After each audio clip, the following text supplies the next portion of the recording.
Eagle's Nest.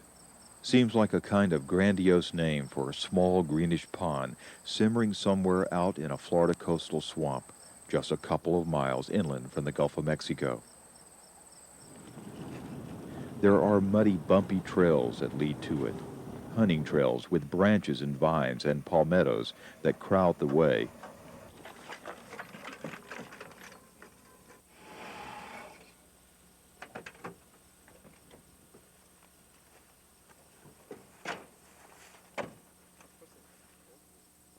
Until at a break in the trees, you find a very round, very still pool. Not very scenic, not very exciting. But this is the site of one of nature's most amazing geological phenomena, a karst window. First room. It'll be cracking in the first room there. Let's go down. And although not precisely unique, it is one of the most dramatic manifestations of its kind. Perhaps the exaggerated scale of it, or maybe the challenge it represents, sets it apart. Because this plain-looking place called Eagle's Nest ranks as one of the grandest deep-water caves ever to be explored.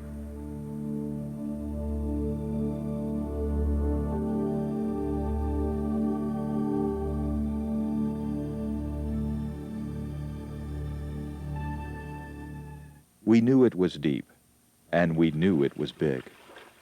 Many dives had been conducted here starting in the 60s by some of the most resourceful and nerviest scuba divers there ever were. Martz, Lockwood, Harper, Exley. Somebody had to make that first dive, out to the middle of the bowl. They found an oval-shaped chimney situated right at the lowest point of the pond floor. Here at 50 feet was the doorway, an enticing, perfectly swimmable tube leading straight down. They might have imagined that sitting somewhere on the bank, there's a large rubber stopper on a chain that fits right into it. But there is no indication of what could be on the other side of this small, dark hole. After dropping another 20 feet straight down, through the limestone crust, the reality of Eagle's Nest becomes apparent. The entrance hole penetrates a wide, dome-shaped cavity at the top center of the ceiling. Then the fossil-riddled walls curve away to form a single room nearly 200 feet wide, containing over 900,000 cubic feet of clear, cold water. The potential of this cave reveals itself with a 55-foot drop to the top of a rubble-strewn hill. The sides of the conical hill slope away toward its base at a 45-degree angle to meet the floor of the enormous circular chamber at a depth of 200 feet.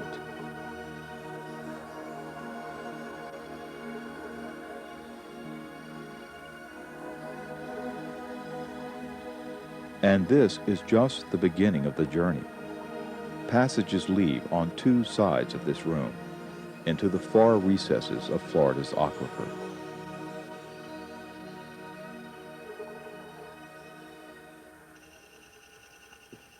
Our intentions were to explore this cave system from top to bottom, with a thoroughness made possible only today through the pioneering efforts of recent years, with mixed gas, computers, and Dopplers. For scooter-driven, extreme-depth, long-distance cave dives. Simple enough. We gathered information at the start through discussions with and the records of the first air-breathing, free-swimming divers who ventured here. Their permanent line leading off from the first room went northeast upstream for 1,800 feet, and to the west downstream for 1,200 feet. Depths the first divers had explored, on air, were known to reach at least 295 feet.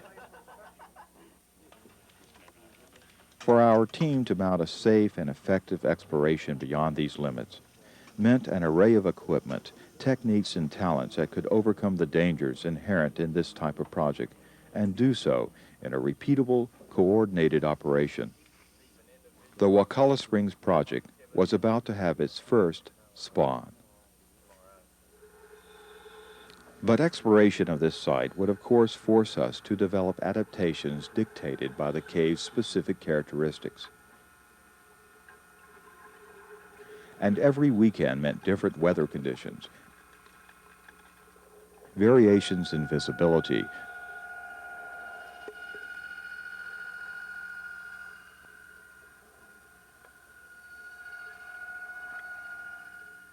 different equipment,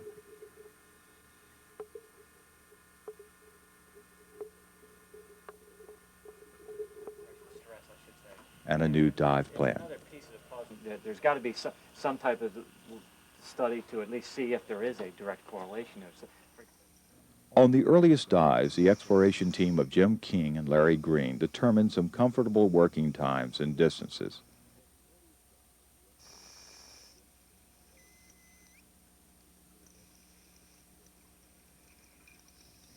These first probes could most easily be accomplished using single-stage bottles. Tanks were stationed on the ceiling of the first room and on the top of the debris cone.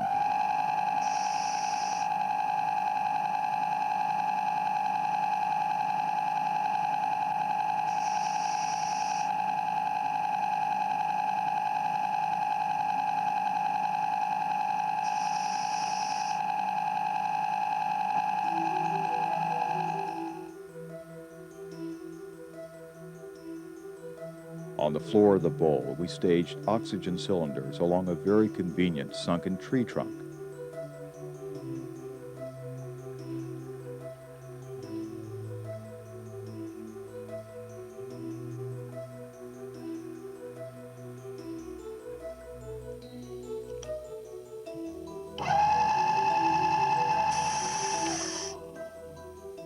In the first weeks of the project with this simple arrangement, we got our bearings. We followed original lines on scooter ride after scooter ride, familiarizing ourselves with the system, looking for new leads and any subtle trend that would indicate what the cave might have held secret since the beginning of time.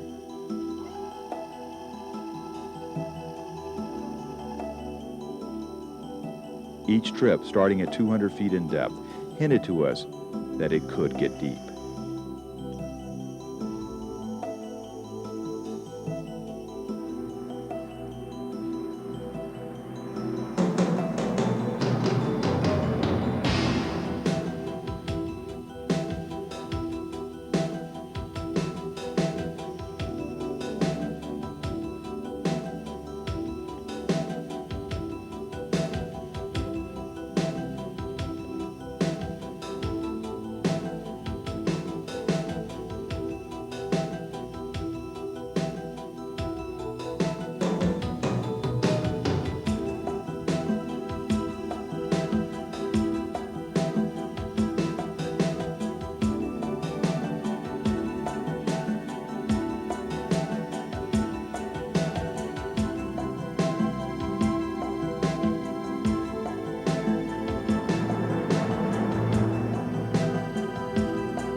The configuration of the cave, returning from 200 feet to exit at the chimney, was nearly vertical and followed the wide slope of the debris mound.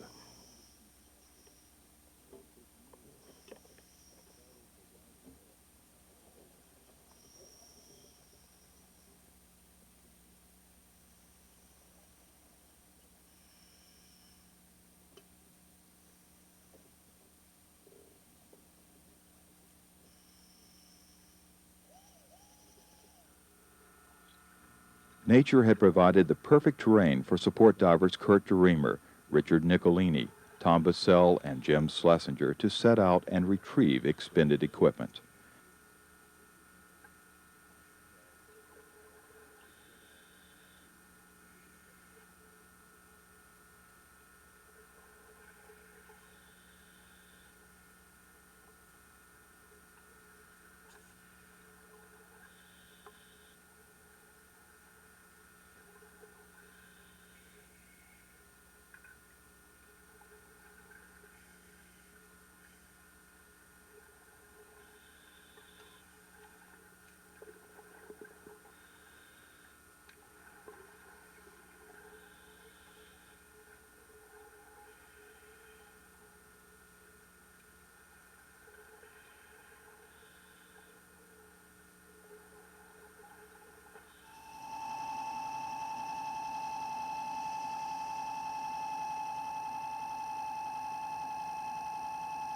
So we decided to take advantage of these factors and create a decompression dance.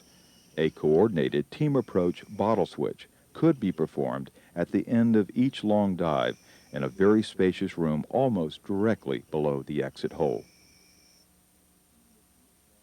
The mound gave us plenty of room to choreograph ourselves and the support group.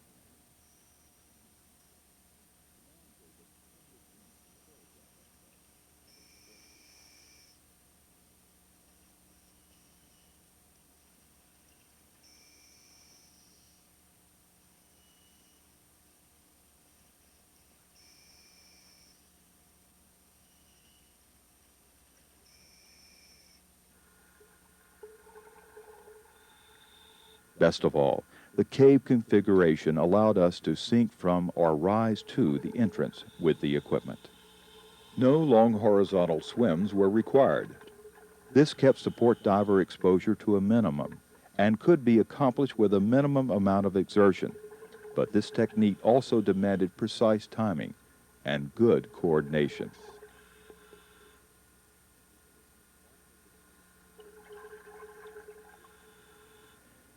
We made sure, too, that the tank switches could be made safely by the exploration divers alone in case it was ever absolutely necessary.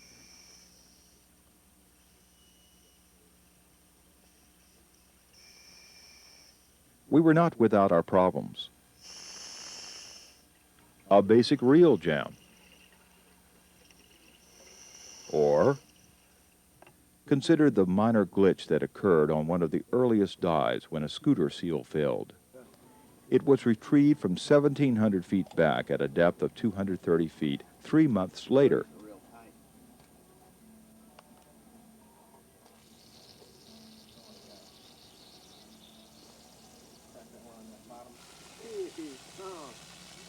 A graphic example of the pressures at depth.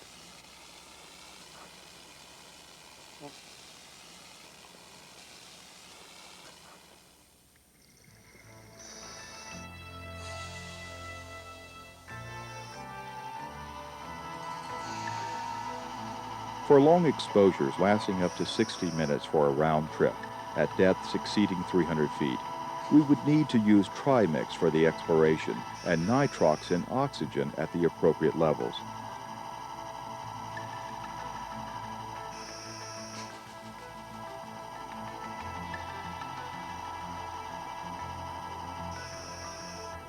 We could observe the rule of thirds for the gas we carried and still extend our distances by making direct, practiced runs to the end of the line.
Exploration dies were made on experimental computer-generated tables printed on waterproof paper.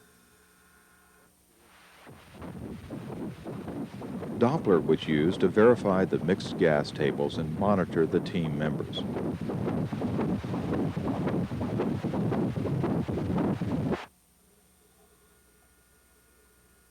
After several months, the stage was set.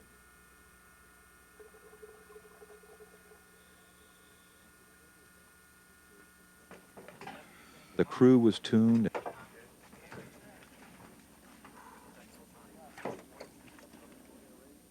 and the actors rehearsed.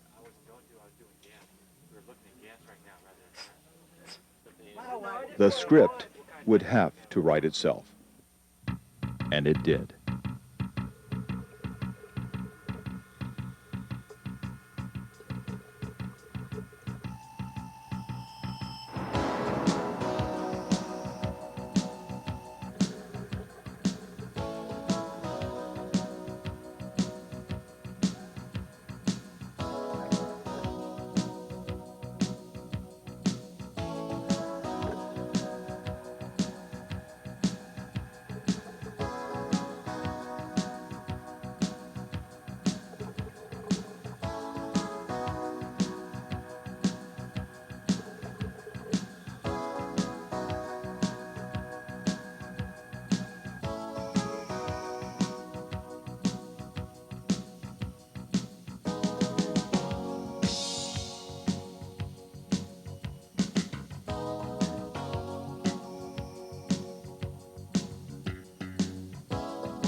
New passages were found sometimes through deduction from previous trips and sometimes by luck.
Data began to accumulate, with support diver Tom Bassell crunching information and feeding it into a computer.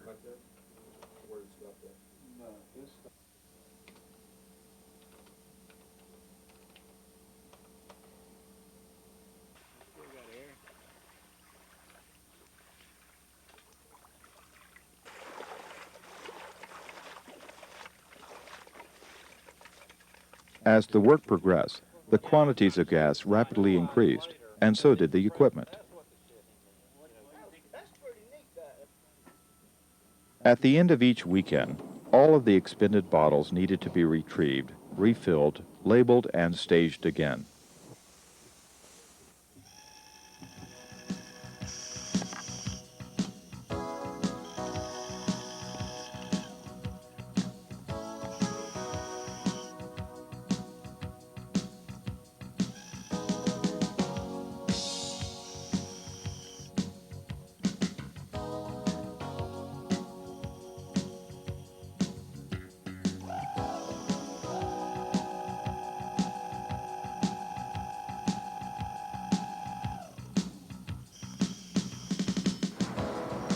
A typical weekend making 2 pushes required the team to have 2,000 cubic feet of trimix, 800 cubic feet of nitrox, 1,000 cubic feet of oxygen, plus 2,200 cubic feet of air for a total of 6,000 cubic feet.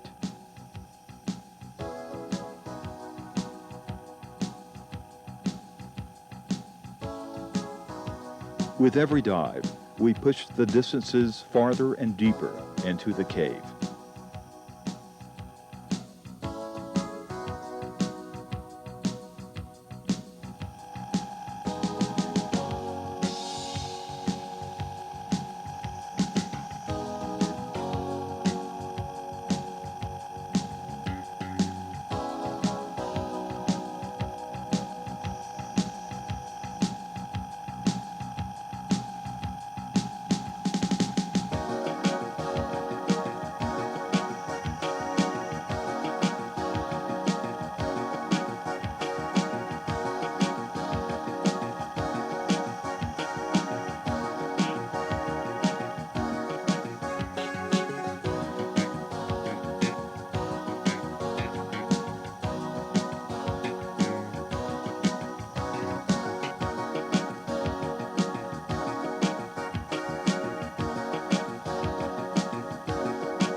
Video of the dives was shot from the scooters and by a video team consisting of a cameraman and various light operators.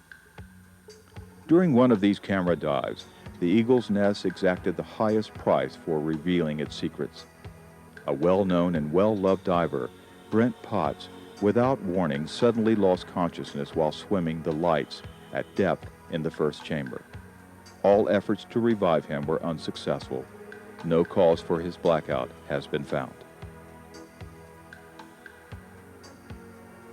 He shared with us the wonder and the mystery of this magnificent place.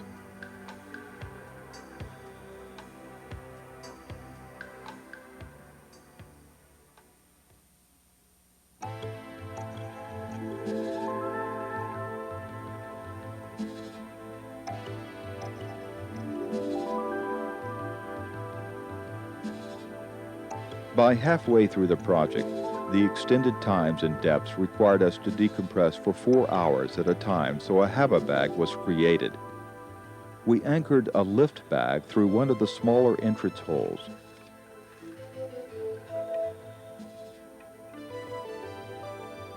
Used enough chain to station it at 20 feet.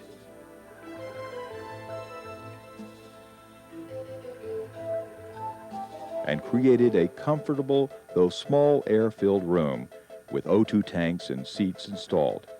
Kind of an underwater Motel 6. But we can't leave the light on for you, since this is a closed site.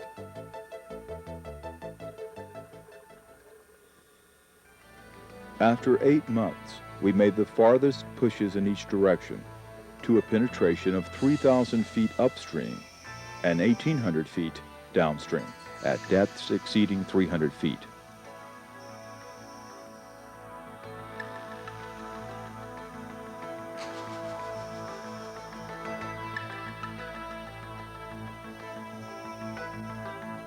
To date, there are 6,000 feet of surveyed and measured passages, but several areas still remain unknown.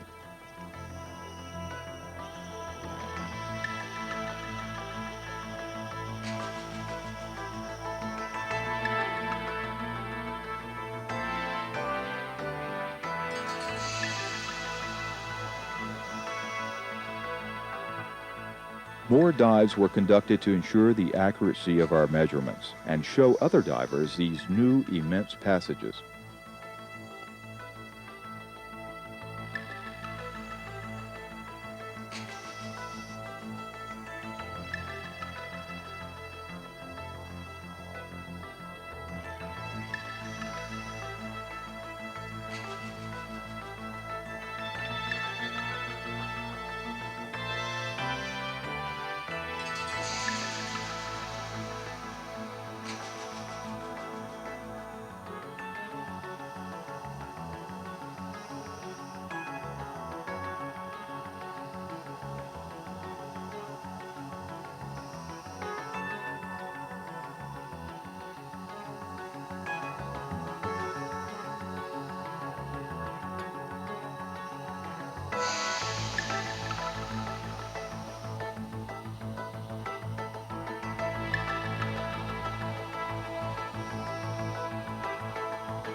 After months of exacting and difficult teamwork, a beautiful, accurate picture of this amazing system called Eagle's Nest continues to evolve.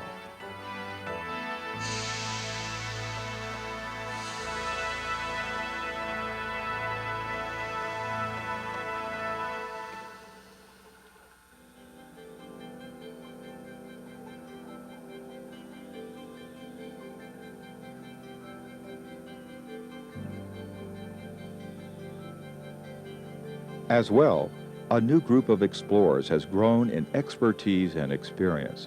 Divers with skills developed here, fledged in the Eagle's Nest.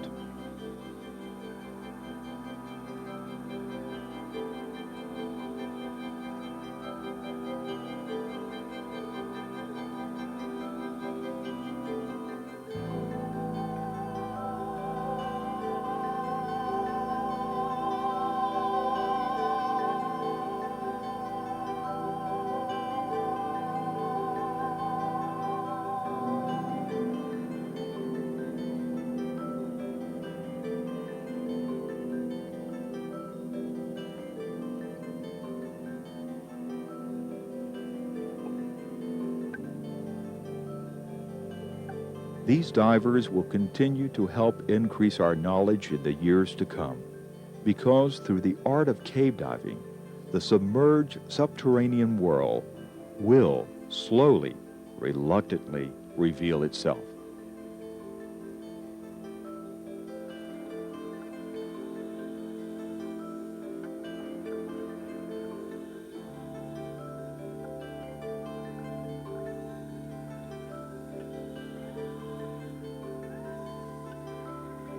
we are limited only by the questions we have not yet asked of our world and of ourselves.